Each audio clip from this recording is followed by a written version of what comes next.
They laughed at her scars. Then the general looked, and the whole base held its breath.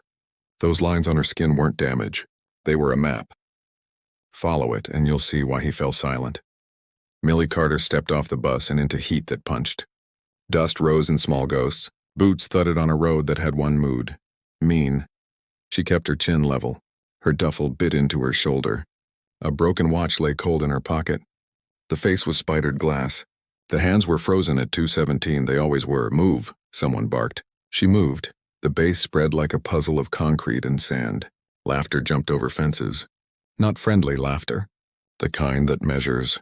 The kind that checks where to place a knife. She didn't look at them. She looked at the dusty road. It had grit that stuck to skin. That grit stayed when the water was gone. It stayed when memory tried to be kind. They stared at her scars. They ran from collar to wrist like silver rivers in drought. Old heat had written them. Old noise had pressed them deep. Nice neck, someone muttered. Campfire girl, another said. A few chuckled. Millie's empty wallet rested flat in the other pocket. No bills, no cards. Only a folded paper and a photo. On the paper, a name. On the photo, a man in dress blues. He did not smile. He never had to. She knew the weight of his silence. Drill orders cut the air. Formations. Inventory. Rules that made sleep seem like a sin. Millie did not rush. Rushing makes you sloppy. She had learned that during nights when ceilings breathed smoke. She had learned it on a floor that burned through her boots. You put one foot down. Then you add another. Slow is not weak. Slow is alive. Private voices hovered behind her. Looks like the sun melted her. Bet she can't run. She'll cry by Friday. She uncapped her canteen. She drank. Her throat burned. She drank again. The mouth of the canteen tasted like old pennies. On the range she found rhythm. Head quiet. Hand steady. The rifle's recoil was a handshake she knew. Target after target fell into neat holes. Good groups, the instructor said. No smile. Approval in a small nod. She didn't need more. In the barracks she sat on the lower bunk. The room hummed with jokes and cards and stories told too loud. She opened her empty wallet and slid out the paper. A gas company letter, past due, months ago. She didn't fold it shut. She let the numbers look at her. They knew what they had bought. At lights out, quiet arrived like a shy animal. Sleep kept its distance. Her fingers found the broken watch. 2:17. Always 2:17. She pressed the crystal until it bit. Pain brought color back to the dark. Footsteps stopped by her bed. Someone breathed there. A whisper fell on her cheek. Tomorrow we see if the scars can climb. She didn't answer. She had climbed worse. In the morning, the road exhaled dust again. The sun showed no mercy. Boots chewed gravel. A whistle screamed. On the rope wall, a hand brushed her heel. It wasn't a mistake. She swung, felt the slip, felt the drop. Her grip held. She went up anyway. At the top, she paused. She looked down. A face smirked. He mouthed a word, coward. She came down the other side without a sound. The broken watch knocked her thigh. A metronome for a day that didn't care. At chow, someone slid a blackened plastic toy onto her tray. Heat had melted its face. A tag hung from one brittle arm. Hero. She lifted it with 2 fingers. She set it on the table like a relic. Then she ate. Her fork didn't shake. That night she slipped outside. The base lights made the dust look like snow. She walked the perimeter road. It reached out and kept going. Like a question, she pulled the photo from the wallet. The man in dress blue stared through her. Time still stuck, she said. The wind stirred and tasted like salt. A door clicked behind her. Bootsteps. Not heavy. Not casual, Carter, a voice said. She recognized rank in the vowels. General wants to see you, now. The broken watch ticked once. Just once. Then silence. The office had a hush that made paper important. Flags leaned into corners like old sentries. A map covered one wall. Pins glittered like teeth. Millie stood, saluted, stared at a point near the far edge of the desk. Never at the eyes. Eyes are traps. The general's face showed the weight of done things. He watched her scars the way a pilot watches weather. Sit, Sergeant Carter, she sat. The chair was too soft. It felt like a trick. He slid a thin folder toward her. Your application. Your tests. Your scores. He didn't mention the whispers. He didn't need to. Where'd you learn to hold still under noise? He asked. In a house that learned to scream, she said. Her voice stayed flat. It was safer there. He looked at her hands. They were steady. He looked at the broken watch she had set on the desk by habit. A quiet object. A clock that refused forgiveness. What stopped it? He asked. Gas line blue, she said. Time paid attention. He closed the folder. The room listened. I've read enough. You'll train with First Squad tomorrow. You'll keep your head. And you'll lead when no one says to. He didn't smile. She didn't ask why. Outside, the sun had shifted. The road ran white. Heat made it wobble like a lie. In the barracks, the toy was gone. Someone had taken it, maybe to laugh, maybe to hide shame. Amelia didn't care. She opened the empty wallet. There was a receipt behind the folded paper. She'd never seen it before. Old ink, a hardware store. 2 items. Hose clamp. Pipe sealant. A date 3 days before the blowout. Her breath shortened. Memory isn't a straight line. It loops and frays and ties itself to things you thought were empty. She slid the receipt back. The wallet felt heavier than leather should. Night drills hit like a storm. Smoke canisters spat white rivers. The ground dropped in sudden holes you had to feel before you saw.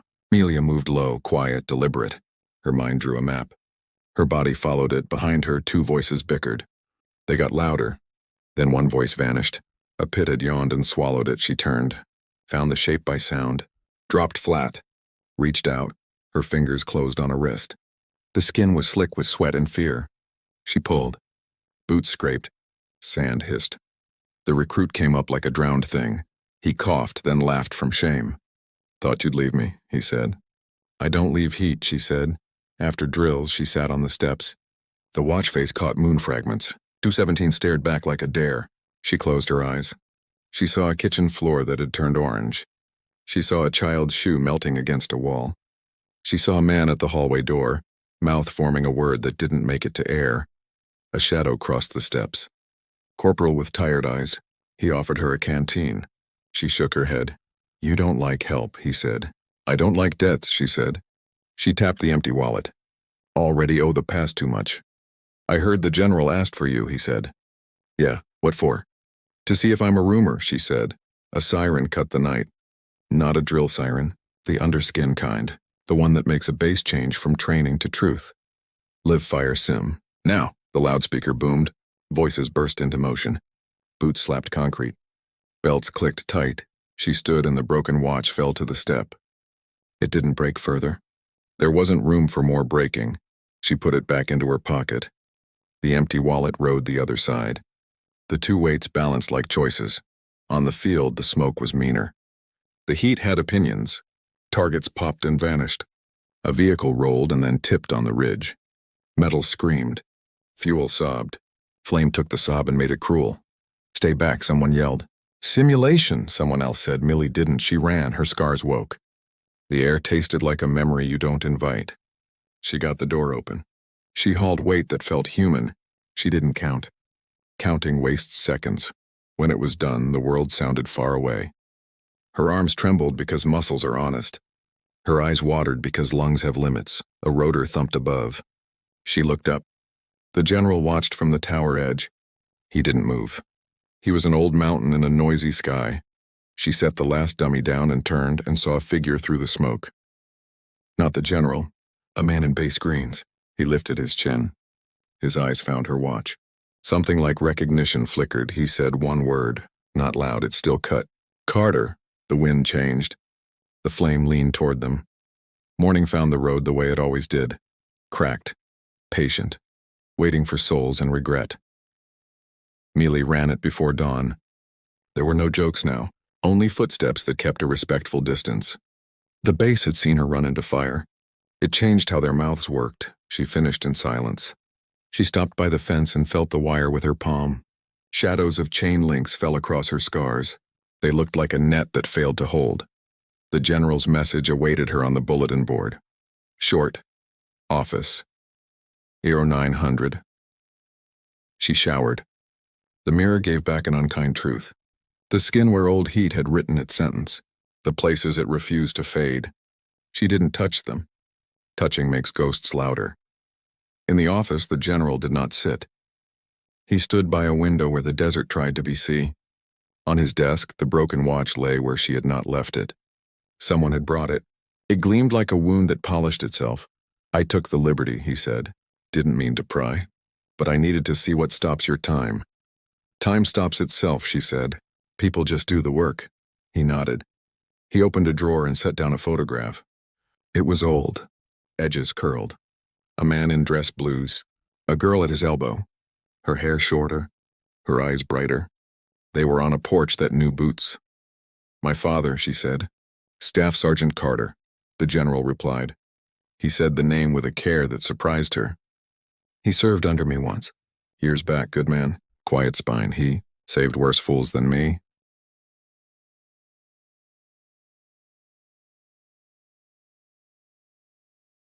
She swallowed.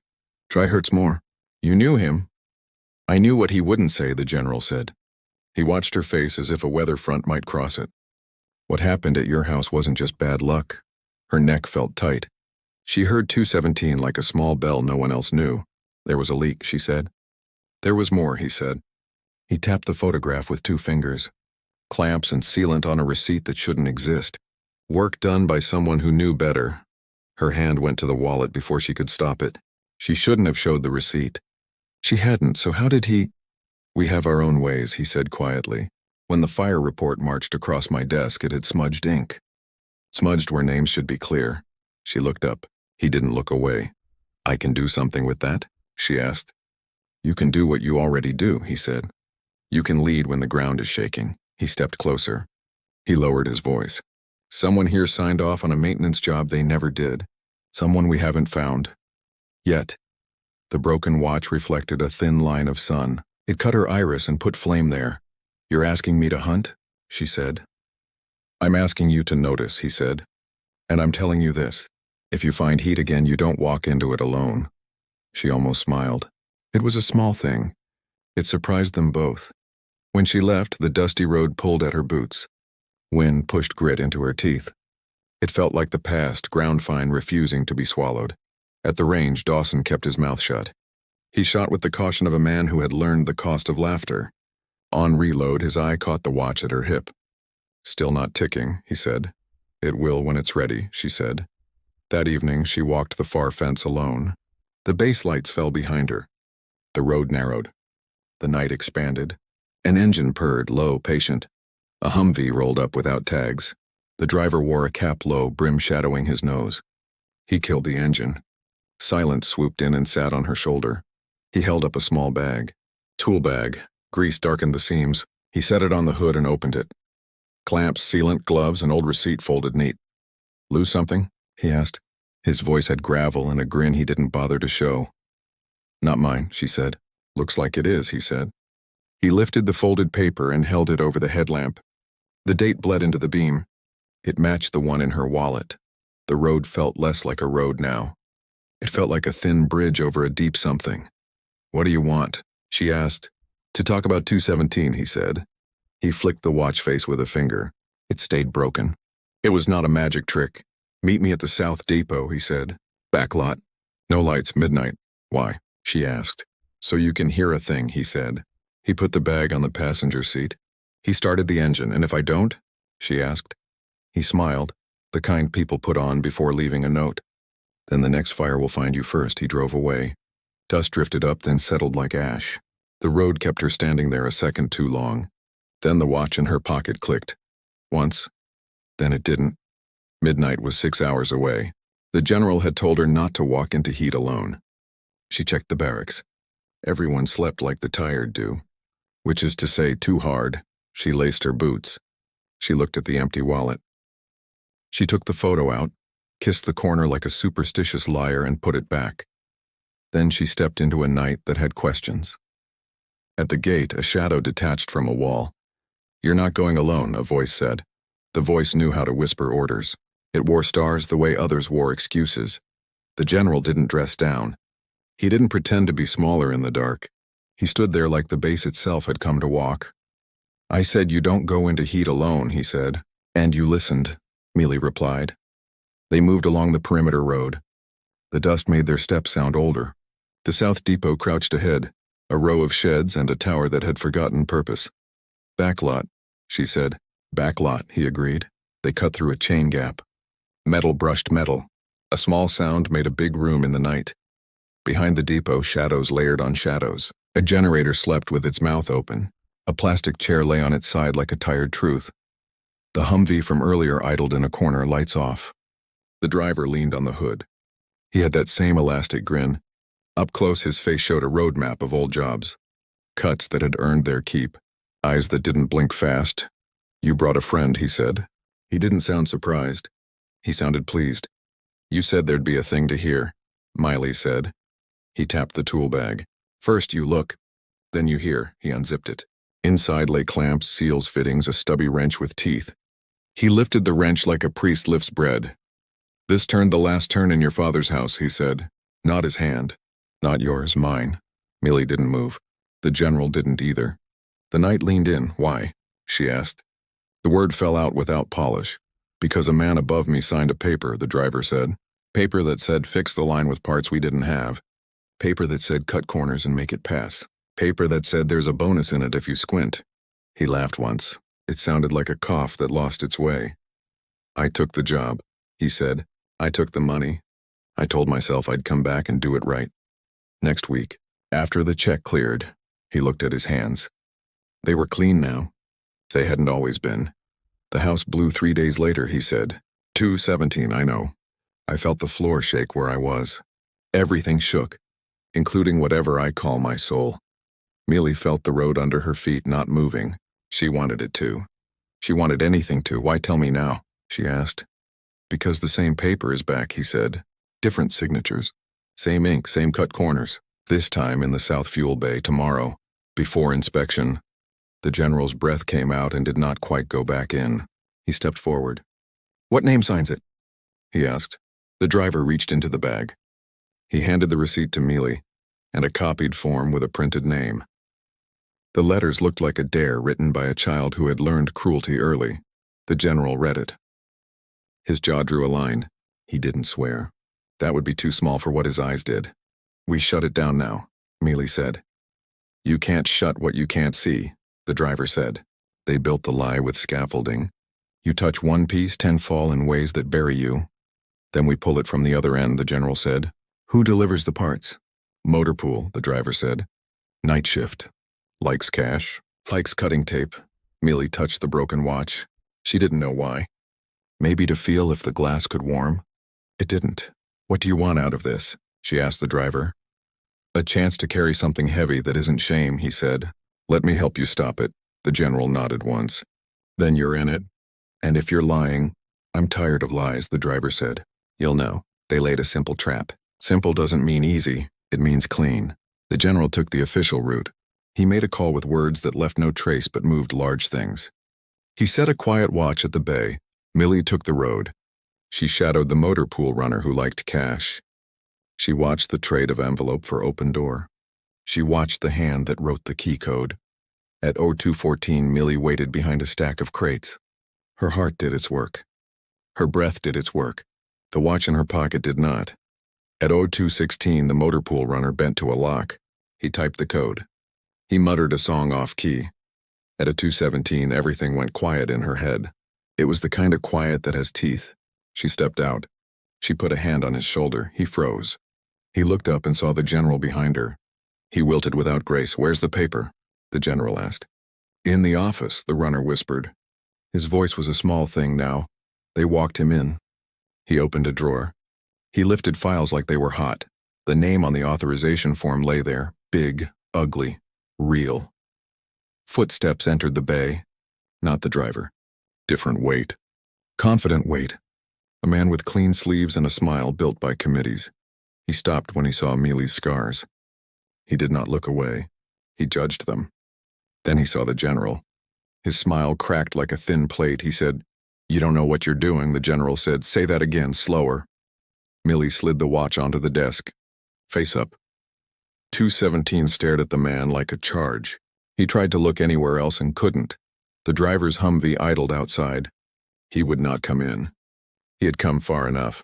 The man with clean sleeves took a breath that tasted like fear and coffee. Then he reached for the file. Millie put her hand on it first. Don't, she said. He smiled again. It didn't hold. He turned to run. He didn't make the door. Reports came in like winter birds. All angles. Sudden landings. Flapping and noise. People above the general woke too fast and talked too slow. They wanted versions. They asked for gentle words. The general gave them sharp ones. The motor pool runner signed his statement. The driver gave his wrench and his name. He held both like fragile offerings. They cuffed the man with clean sleeves.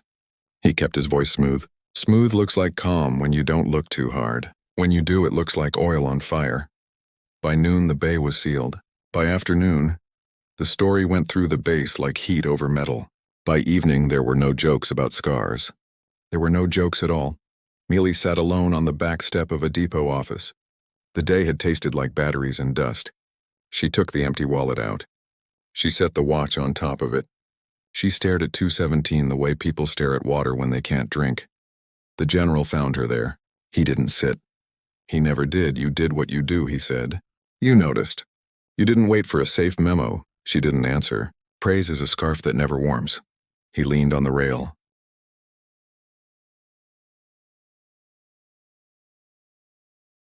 He looked at the watch like it had rank. What still hurts, he asked. That the time hasn't moved, she said. That the house is always 2:17 away. He nodded. You've kept the clock honest long enough. He took the watch. He turned it over. He opened the back with a thumbnail. He stared inside like a man looking at a small galaxy. It's not broken, he said softly. It's jammed. One grain wedged under the second wheel. He tapped. The grain fell out onto his palm. Dust, old patient. He set the watch down. It did nothing. Then the second hand trembled. Moved a hair, stopped, moved again.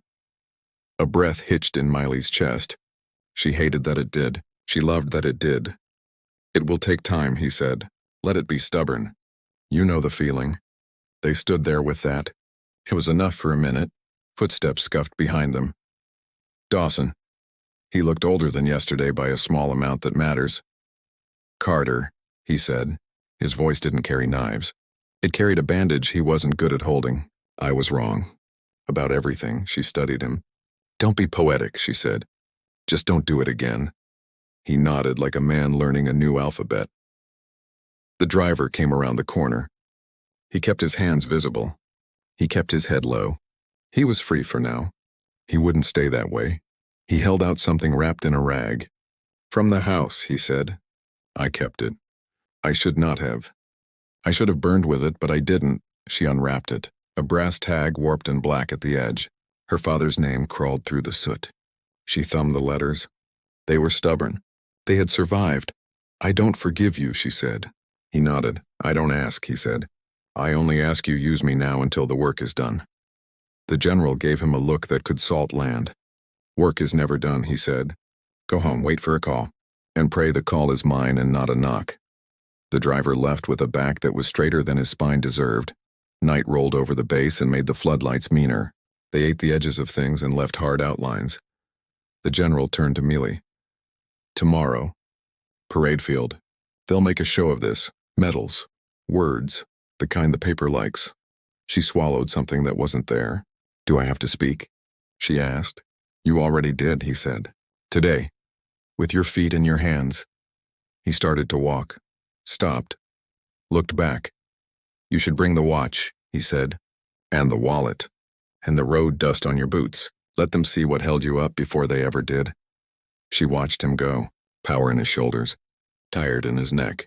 The long day of a man who can carry two truths at once. She picked up the watch. It ticked once every few breaths. It was a stubborn miracle. She put it in her pocket. She put the empty wallet back in the other pocket. It was not as empty now. It held a tag and a receipt in a story that didn't quite fit, but would not be removed. She walked the dusty road toward the barracks. It clung to her laces. It clung to the cuff of her trousers. The road doesn't forget your weight.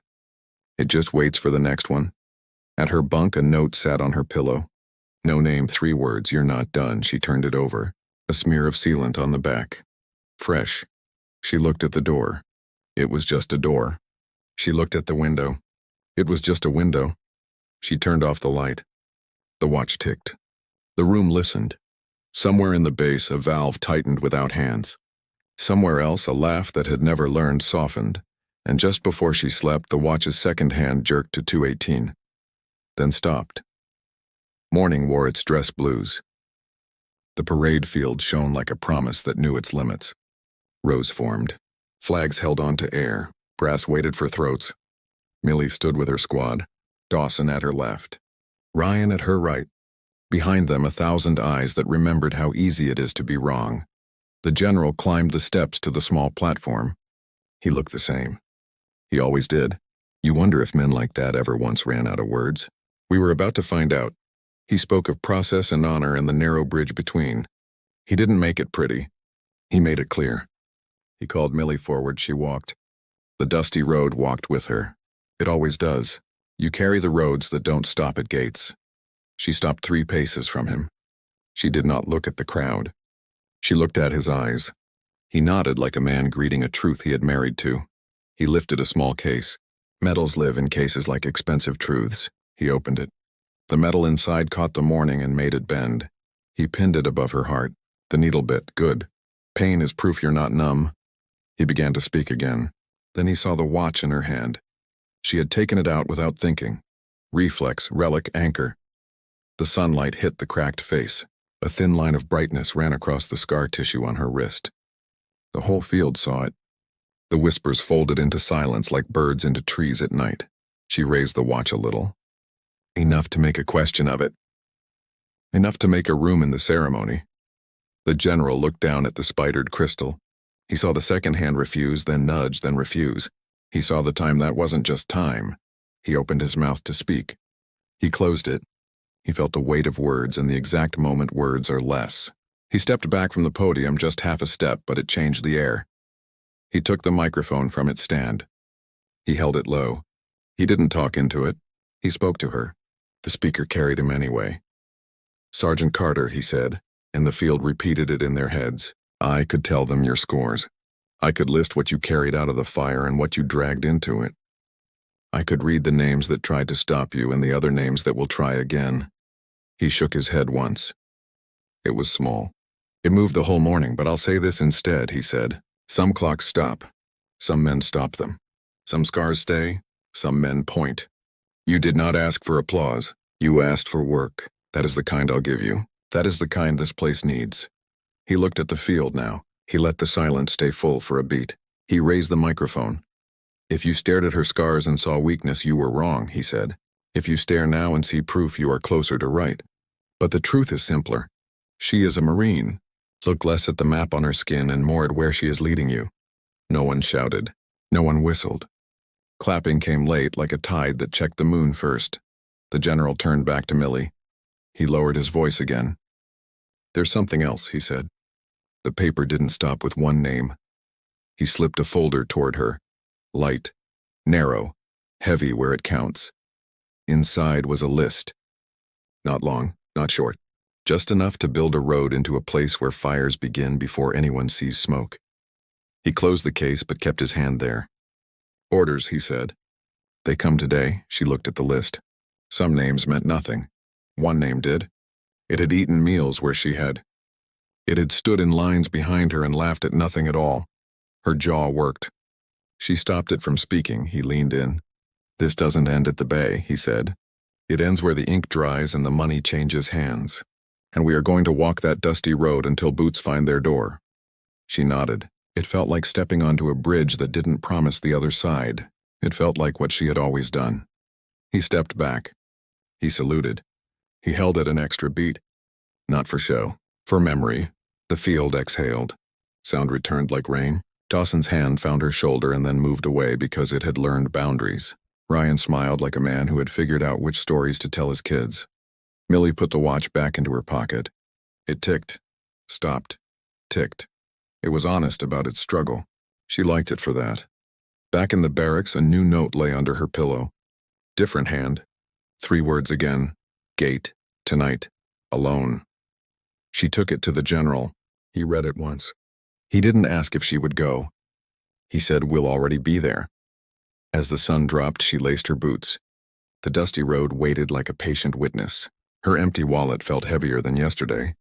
The broken watch was warm now from her palm. She stepped out. The base lights woke one by one, slow and certain. Her shadow walked in front of her like it knew the way.